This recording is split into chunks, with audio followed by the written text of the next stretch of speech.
Right, for those of you at home in the UK, here's a little update on the dreaded C word here in Denmark.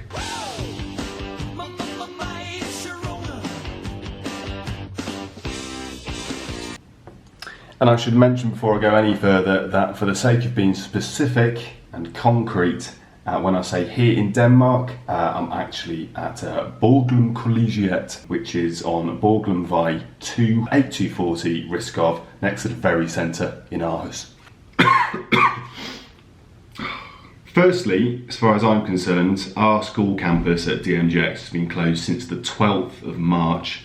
This makes it 6 days of being at home now, so the madness is starting to set in. We have an expression in English about things never happening in a month of Sundays, and it really has felt like a week of Sundays, really. If I take you on a little trip outside, on a little look outside the window, if I take you on a little trip outside the window, you'll see that it's very quiet out there. This is at the time of recording around lunchtime, and usually you'd expect this area to be busy, but this is what it's looking like outside. So not a soul in sight, as you can see.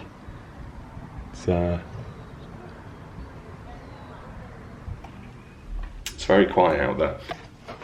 Now I realise that I've made it sound like it's a total ghost town outside, which isn't technically true. When I went into town on Saturday to buy a router for my internet for all my home learning and our Skype calls, there was lots of people, especially on the high street in Aarhus. Saw a lot of children and a lot of mums and dads, lots of like whole families. So presumably now that people are off work, people are going into town more as a family, perhaps. Anyway, back to the video.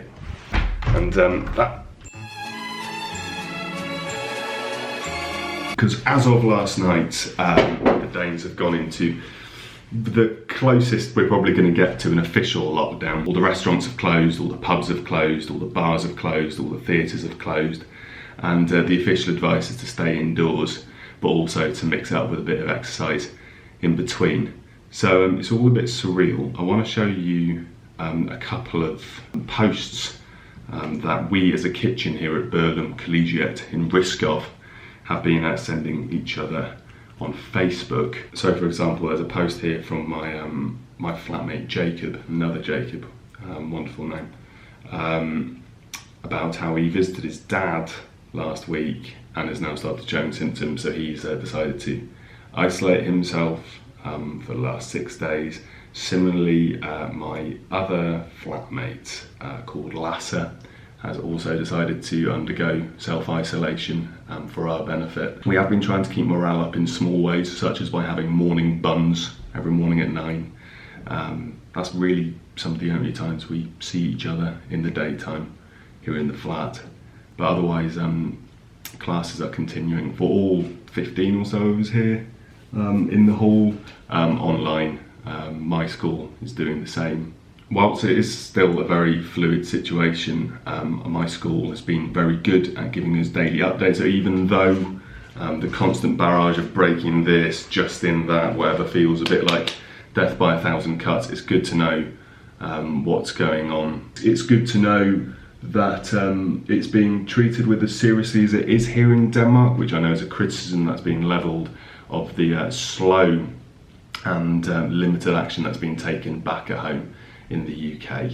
And whilst we have had a shortage of certain things on shelves, such as toilet roll, it really does astonish me how in a crisis like this people think the only thing you do is poo. There has been a surplus of certain other things, like this leaning tower of peanut butter, more peanut butter than you could use to drown a very large cat. Obviously one of the more serious impacts of COVID-19, I'm sure everyone will relate to this. I've been on my loo visiting habits. As you can see, I'm completely out of toilet roll. We'll probably have to venture out to the shops tonight, and you're not going to think very highly of me for this, but I've been actually doing the business with this beautiful stuff. This is rice paper, which I've salvaged from a package that my mum sent me about a month ago.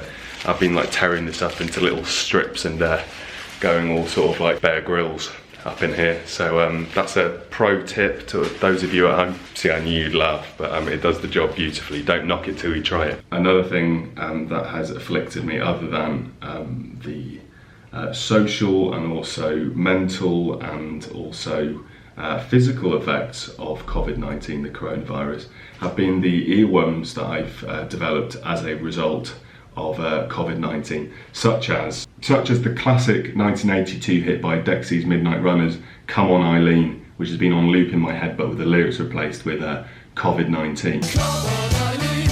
And equally annoying is instead of My Sharona by The Knack, I've had My Corona on endless loop on my mind. So the madness has well and truly started to set in, really.